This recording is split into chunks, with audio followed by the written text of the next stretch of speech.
Boa noite a todos. Eu quero agradecer o convite que me foi feito, primeiro para escrever esse prefácio desse livro.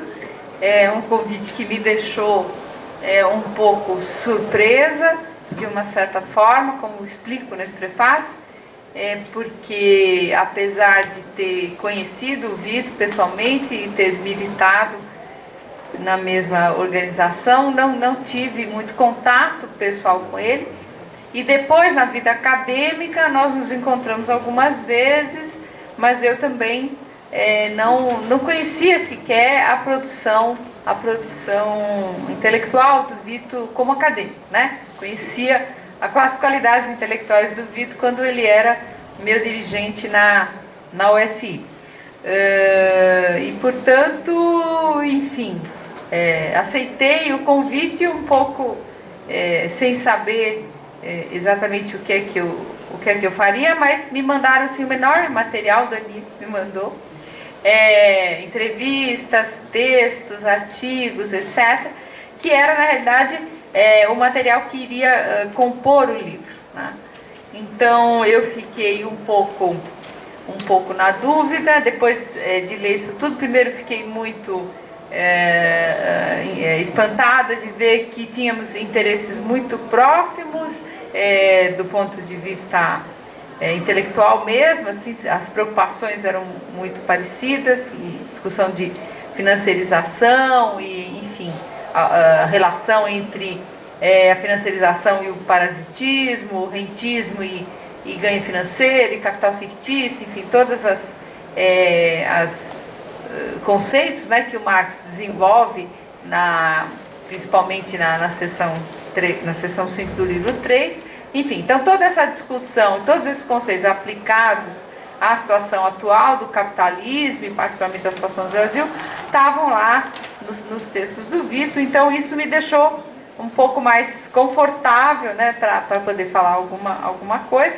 E eu achei, assim, realmente excepcionalmente boa a qualidade dos textos, das opções, muitos achados, né, que os textos continham, e as entrevistas também. Então eu fiquei um pouco na dúvida sobre como fazer esse prefácio. Eu tinha duas opções, né? Uma seria eu fazer uma resenha normal, como já fiz de tantos livros, né? E destacando os pontos mais importantes, fazendo relação eventualmente com outros autores que tivessem escrito sobre o tema. Enfim, esse arroz com feijão, né, que a gente faz normalmente quando a gente faz uma resenha de livro e tem que fazer algumas observações sobre o conteúdo do livro, de uma certa forma antecipar um pouco para o leitor aquilo que ele vai encontrar e nos posicionarmos, né, quanto à sua qualidade, etc. Mas depois acabei me convencendo de que não era este o caso, né?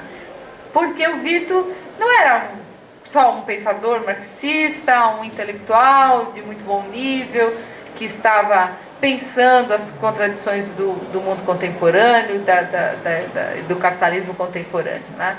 Ele tinha uma história de vida, esse interesse intelectual dele era um interesse absolutamente prático, né, no sentido de que ele sempre esteve, às vezes oficialmente, outras vezes não oficialmente, vinculado a uma luta, né, pela transformação desse mundo, enfim, pela redução, pela abolição das injustiças e tudo mais. Em suma, o Vitor era uma pessoa especial, né, isso que eu chamei aqui de um militante exemplar, e de modo que o trabalho intelectual do Vitor não podia ser tratado como um trabalho intelectual qualquer.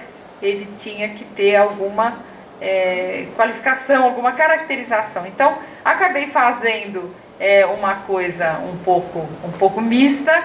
Contei um pouco do meu contato com o Vitor, e fazendo isso eu contei também um pouco da impressão que ele sempre me passou como um militante organizado de esquerda. E ele era muito mais que um militante comum, ele era um dirigente da organização na qual eu militava, que final dos anos 70, começo dos anos 80, que era a Organização Socialista Internacionalista.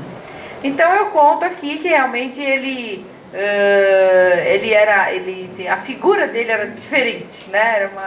Era inclusive dos demais dirigentes. Os demais dirigentes eram sempre muito agitados,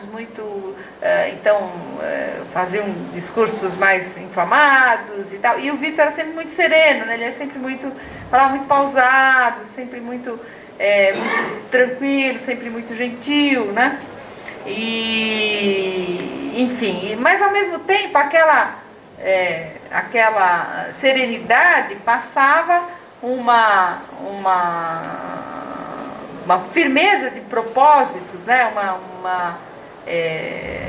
Uma dureza no bom sentido, né? De caráter, de disposição de luta, que não passava dos outros, né? Então era uma figura assim, a imagem dele, né, tinha essa aparente contradição, mas que no fundo não era, né?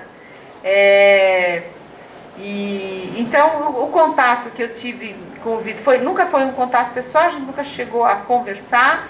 Eu cheguei a ascender um pouco na organização, lá virei, que a gente chamava na época, era coordenador de sub, não era? Não, coordenador de sub, acho que era.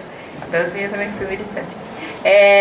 Então eu coordenava, enfim, várias células, coordenava lá 30, 40 militantes, mas o meu contato com dirigentes nunca passou por ele. Eu acabava me relacionando por razões internas lá da organização, da estrutura da organização, com outros dirigentes. Então eu sempre o vi de longe, assim, sabia quem era e tal, e corriam muitas histórias sobre o Vitor no meio da militância, né? De que ele era o cara que mais sabia o Marx, de que ele era um sujeito muito corajoso, então as histórias de como ele conseguiu entrar no Brasil de novo, sendo que ele não podia entrar, que, né, passou lá não sei quantas horas dentro do porta-malas de carro, eram as histórias que corriam no meio dos soldados rasos, né? Como eu brinco aqui no prefácio. Então ele tinha uma aura meio mítica, assim, né? O camarada Gilberto era um sujeito muito respeitado, eu diria que, claro, respeitado por nós que éramos soldados rasos como um dirigente, mas mais respeitado que os outros, eu diria assim. Não que se verbalizasse isso, mas tinham sempre um certo respeito, né, quando se falava dele.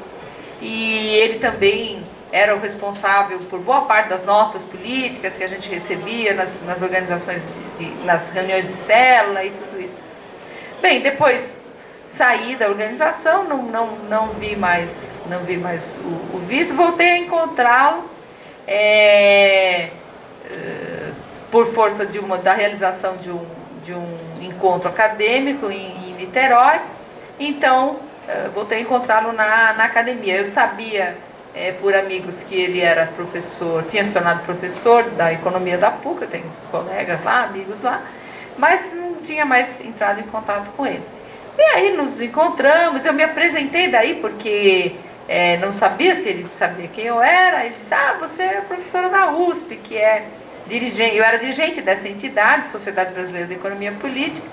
E então ele disse: eu sei quem você é e tal. Eu falei assim: mas eu te conheço de muito tempo antes, né? Você foi meu chefe, eu disse. Daí ele me olhou um pouco assim.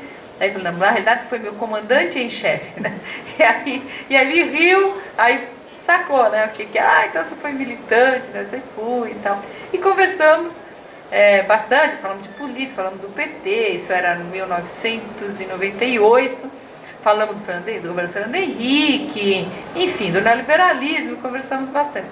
E depois voltei a encontrá-lo em 2 ou 3 ocasiões, né? Mas eu realmente não sabia dessa produção intelectual do Vitor, né?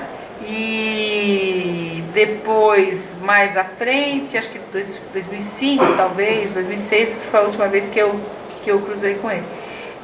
Então, para mim, ler esses textos do Vitor e essas entrevistas foi uma coisa muito gratificante, porque digamos assim, a seriedade do trabalho intelectual dele casou perfeitamente com a figura dele, né, que ele, né, sempre teve essa figura assim, de uma pessoa muito séria, muito serena, muito tranquila, mas ao mesmo tempo muito séria, muito empenhada, muito uma firmeza de propósitos, como eu disse, inquebrantável, né? Sempre pareceu assim. Então o desafio intelectual para ele não era diletante, não se justificava por si mesmo, né? Era uma coisa que sempre estava vinculado com a postura política dele, com a atividade prática, política dele, né? Mesmo quando ele não estava mais numa, digamos assim, numa militância organizada, né? Como aconteceu nos últimos anos em que ele era professor universitário, etc. Bom, e então eu um pouco conto essa história no início do prefácio. E depois eu também fiquei com uma segunda dúvida, que era a seguinte: se eu fazia, digamos, uma espécie de pupurri, né? Comentando um pouquinho de cada texto, mas eu não gostei muito dessa solução, porque eu me conheço, falei, vai ficar um prefácio enorme, porque eu vou acabar falando muito de cada texto, né? Então eu preferi, ou então vai ficar uma coisa de retalhos que eu também não gosto. No artigo tal ele fala isso, isso e aquilo, 3, 4 linhas, 5 e depois outro, enfim. Me parece um prefácio burocrático, eu acho que não acrescenta muito. Então eu optei por fazer alguns comentários sobre o texto mais recente dele sobre crise, que é esse mesmo que dá o nome ao livro, né, A Grande Crise Rastejante, que é esse mesmo texto que o Danilo citou na intervenção inicial dele. Porque achei que era interessante, em função do momento que a gente vive, né, e daria bem para falar também de algumas outras coisas que estão em outros textos, como, por exemplo, o enorme conhecimento que ele tinha da China. Era uma coisa espantosa. Você lê esses artigos dele sobre China, você fala, como é que o sujeito sabia tanta coisa de China? Então, uma coisa assim que... E era um conhecimento que, como sempre, ele punha à disposição, né, da interpretação de esquerda, da visão de esquerda do capitalismo e particularmente dessa etapa atual, né, que a gente vive, desde faz uns 30 anos já. Bom, então, sobre esse texto, né, o que eu fiz foi apontar algumas observações que me parecem muito interessantes que ele faz sobre esse momento e sobre a crise em particular, a crise que estoura em 2008, né, mas ela é uma crise que vem de muito tempo e são achados que ao mesmo tempo explicam também por que ele dá esse nome ao texto, né, porque é a grande crise rastejante, né. Porque realmente ela não é uma, como a gente vai ver, né, pelas observações dele, ela não é uma crise, digamos, de grandes explosões, a não ser essa de 2008, mas ela é uma crise em que sempre alguns picos agudos existem. Cada 3, 4 anos você tem lá, em algum mercado de ativo, em algum país do mundo, a coisa despenca, né? E aí tem maiores ou menores consequências, depende. Então essa do mercado imobiliário americano teve consequências gigantescas, porque ela foi muito grande no coração do capitalismo, então ela teve, né? Mas você teve uma série de outras, a gente pode enumerar aqui, começando no início dos anos 80, 10, 12 crises, né? Ora nos ativos imobiliários, ora nos papéis financeiros, ora nas moedas, ora nas ações, enfim, ela vai saltando de ativo, né? E então isso significa, na nossa leitura, eu digo nossa, daqueles que defendem as teses sobre a financiarização do capitalismo, a ideia, portanto, de que o capitalismo de hoje é um capitalismo financiarizado, né? Então, para aqueles que defendem essas ideias, essas várias crises são crises que estão relacionadas a um problema estrutural, né, dentro do sistema capitalista. Mas para falar disso, então eu vou ler um trechinho do próprio Vitor, né? O Vitor ele escreve esse texto em dezembro de 2009, quando a crise já estava, né, já tinha, aspas, aparentemente sido resolvida entre aspas. E ele então se pergunta aí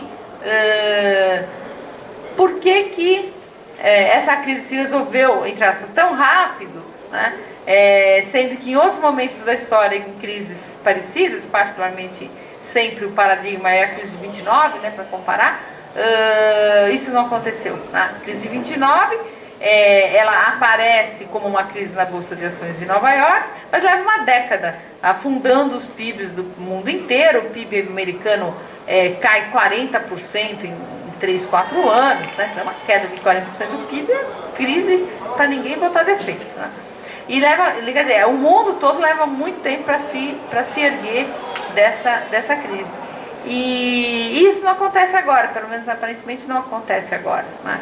Então ele está escrevendo em dezembro de 2009, quer dizer, um ano depois daquela explosão, daquele pico da crise, e ele então fica se perguntando por quê, como explicar isso, né? Por que essa crise parecia tão rapidamente ter sido superada. E aí ele diz, né, o seguinte, ele diz, isto é possível em primeiro lugar porque o governo dos Estados Unidos, onde estourou a crise, tem um poder de prestamista de última instância praticamente ilimitado. E depois, mais à frente, ele diz, os Estados Unidos podem criar dinheiro suficiente para impedir a quebra de suas maiores instituições financeiras, mesmo que todas quebrem ao mesmo tempo, sem que esse dinheiro seja rejeitado no exterior, uma vez que todos os bancos centrais o acolhem, né? Então, ele está chamando a atenção aqui, no meu entender, daquilo que é mais fundamental e que explica inclusive a própria sobrevivência da financiarização, né? Que é a estruturação do sistema monetário internacional. Depois da quebra de Bretton Woods, quando o Nixon desvincula lá o dólar do ouro, os anos 70 são anos turbulentos, porque, enfim, é como se o mundo tivesse ficado sem padrão monetário, de alguma maneira. Mas ao final dos anos 70, com a brutal elevação de juros que o Paul Volcker faz, o pêndulo claramente vai de novo para o dólar americano, né? E os Estados Unidos então confirmam a sua hegemonia, que a professora Conceição Tavares então chama muito apropriadamente de a hegemonia do dólar forte, né? Então, os Estados Unidos, eles, depois de um complicado ano 70, eles assentam realmente a sua hegemonia no seu poder financeiro, né? E afirmam o dólar como dinheiro mundial. Ora, mas o dólar é o dinheiro mundial, né? O dólar ser o dinheiro mundial é uma situação inédita na história capitalista, porque pela primeira vez alguma coisa que é uma moeda puramente fiduciária, né, funciona como dinheiro mundial. Nos demais momentos da história, com raros períodos de exceção, sempre o dinheiro mundial, claro, era a moeda de algum país, mas sempre tinha um vínculo com uma mercadoria de verdade, né, como a gente diz, com uma mercadoria que é produto do trabalho humano, né, que é o ouro. Então, mais ou menos indiretamente, sempre o ouro teve lá por detrás, digamos, dessa riqueza, desses ativos monetários, né, que é a moeda. E aí, pela primeira vez, isso não acontece no plano mundial, não. Nos planos domésticos, nacionais, isso é comum, né? Não necessariamente as moedas emitidas pelos Estados nacionais têm lastro em ouro, né? Ou tinham lastro em ouro, mesmo nos períodos em que o padrão ouro vigiu, né, vigorou, muitos países não tinham essa relação, esse vínculo forte com o ouro. Mas no plano internacional, isto acontecer era alguma coisa que mesmo Marx disse que não poderia acontecer, né? O Marx fala com todas as letras, né, que no plano mundial o dinheiro não pode ser substituído por um signo de si mesmo. É preciso o valor em pessoa, ele diz, né? O valor em pessoa é o ouro. Então, mesmo Marx não conseguiu prever, ainda que eu defenda nos meus trabalhos que as análises que ele faz sobre o dinheiro levam logicamente à possibilidade da existência de um dinheiro mundial puramente fiduciário. Mas ali naquele momento o Marx está constrangido por todo o debate entre bulionistas e não bulionistas, a escola bancária, a escola Curtis School, a escola monetária, uma bancária monetária, pela lei bancária de 44, pela vitória das posições ricardianas sobre dinheiro, né? Então, enfim, eu sempre brinco, né, que o Marx pode ter errado na previsão, mas acertou no método. Ele estava constrangido historicamente por aquele momento em que ele vivia, né, quando ele diz isso. De qualquer maneira, então me chama a atenção, voltando ao Vitor, né, me chamou muito a atenção que ele certeiramente apontou nessa questão, né, como sendo a explicação para o fato de que a crise tinha sido superada tão rapidamente, né? E é óbvio, quer dizer, na crise, isso não é característica desta crise, senão de qualquer crise, né, particularmente aquelas que têm origem monetária e financeira, digamos, a demanda por liquidez fica muito elevada, né? A demanda por liquidez sobe, né? Ou seja, todo mundo quer aquilo que eu chamo de o porto seguro do valor, né? O dinheiro aparece como o porto seguro do valor, então toda a riqueza quer se monetizar, quer dinheiro. Então nenhum outro tipo de ativo, principalmente ativo financeiro, passa a ser aceito. E as mercadorias banais e profanas também não são aceitas, porque é um período de crise. Se alguém fala para você, olha, eu não tenho dinheiro, mas eu te dou um estoque de 500 mil camisas que eu tenho, o cara disse, não está uma crise, ninguém vai querer comprar camisa, então eu quero dinheiro, né? Então é uma demanda por liquidez sempre no pico, né, quando você está num momento de crise. Ora, e essa demanda por dinheiro não era uma demanda por moeda nacional, era uma demanda por dinheiro mundial, né? Então, se o dinheiro mundial pode ser produzido do nada e do ar, como ele de fato é produzido, e se isso entra nos ativos, né, nas cestas de riqueza dos capitalistas do mundo inteiro de bom grado, né, então isso permite que, com muita tranquilidade, se contorne crises desse tipo. Ora, mas a grande questão é que com isso a riqueza financeira vai crescendo numa velocidade que é muito maior do que a velocidade de crescimento da riqueza real, e isso vai tornando o desequilíbrio entre riqueza financeira de um lado e riqueza real de outro, e o poder cavalar dessa riqueza financeira para determinar como que o processo de acumulação de capital vai continuar a se dar, né, vai ficando gigantesco. Né? E você não resolve de fato as causas da crise, né, enfim, aí tem todo um debate sobre quais são essas causas, mas de alguma maneira uma crise de acumulação, ou de sobreacumulação, como a gente chama, que ficou irresolvida lá nos anos 60, e a financiarização de alguma maneira acabou, aspas, solucionando a crise, né? Dando inclusive o espaço todo para o surgimento das teses neoliberais, essa história de o mercado voltar a ter um papel preponderante, quer dizer, a lógica do mercado passar a dominar tudo de novo, uma, digamos assim, uma consequência do predomínio da riqueza financeira e da sua velocidade muito alta de crescimento, né? Então você explica uma série de coisas. E explica também por que dos anos 80 para cá a gente vai pulando de crise em crise a cada 3 anos, né? Porque é óbvio, se você tem riqueza financeira, riqueza monetária, que não cola nos fluxos de bens, ela cola no estoque de riqueza. Ao colar no estoque de riqueza, ela vai gerando bolhas, né? E essas bolhas vão explodindo, ora aqui, ora ali, depende de onde que a massa dessa riqueza financeira, que é muito volátil e que tem hoje plena liberdade de se movimentar por causa da abertura, né, da abertura financeira das economias, da liberdade para que os fluxos de capitais se movimentem, saiam de um país para outro, né? Então isso faz com que essas crises aconteçam. Bom, então, o Vitor, eu acho que, desculpa, eu fiz um grande parênteses aí para contextualizar um pouco e mostrar como eu fiquei surpresa realmente, né, com a pontaria certeira do Vitor aqui, falando dessas coisas. Então, eu acho que ele vai a primeira coisa que ele fala, não, o que não se pode esquecer, tal, aquela frase que eu li, então vai exatamente nessa questão, né? E aí na sequência, eu vou comentar só mais isso para não me alongar demais, ele fala uma outra coisa que também acho muito importante, né? quer dizer, quando ele diz que todo mundo aceita o dinheiro americano como um sucedâneo, né, da riqueza verdadeira, como um representante da riqueza verdadeira, que põe isso nos seus portfólios e etc., né,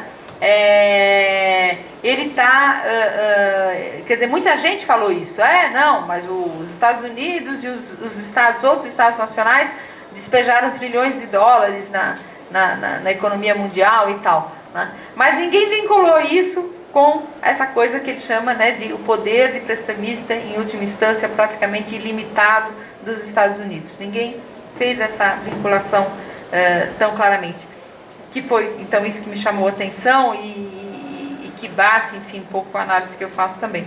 Mas aí, na sequência, ele diz o seguinte, quer dizer, qual é a consequência dessa facilidade, entre aspas, de resolver a crise, né?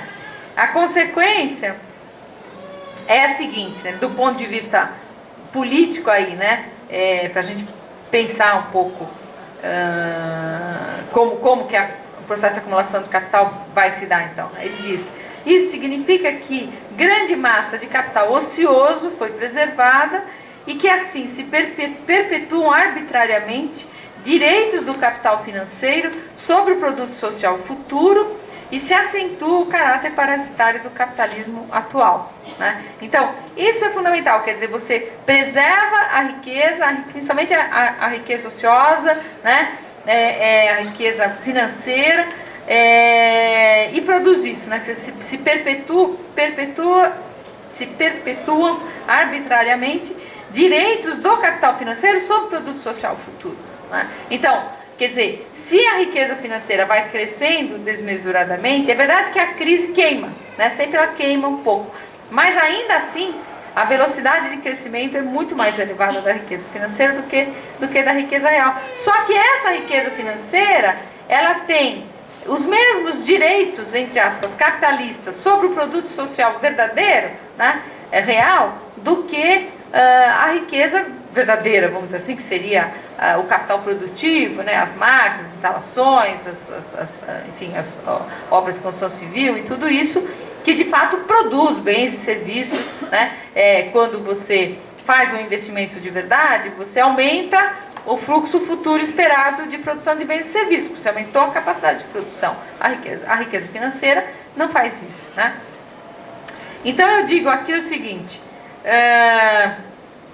mais uma vez, não é trivial, mesmo entre marxistas, apesar da difusão das teses sobre a financiarização do processo de acumulação, a indicação explícita dos direitos arbitrários que o capital financeiro, sempre fictício, vai acumulando sobre o produto social, sempre real, ou seja, dependente da extração de mais-valia, acentuando assim o caráter parasitário do atual sistema. Isso aqui é então uma observação que eu fiz sobre essa observação do Vitor, que me parece também muito certeira e não tão claramente explorada e nem desenvolvida pelas análises marxistas do capitalismo atual, mesmo aquelas que defendem também, compartilham das teses sobre a financiarização do capitalismo. Bom, então é isso, quer dizer, eu não vou me estender mais, porque senão fica muito longo, mas, enfim, procurei dar aqui uns exemplos para vocês, tem outros exemplos aqui no prefácio, né, de como me parece rica, muito articulada e muito, enfim, muito precisa, né, a análise que o Vitor tinha sobre a crise. Só lamentei, né, que não tivesse tido um contato mais próximo com ele, porque certamente a gente ia trocar muita figurinha. Mas é isso, obrigada.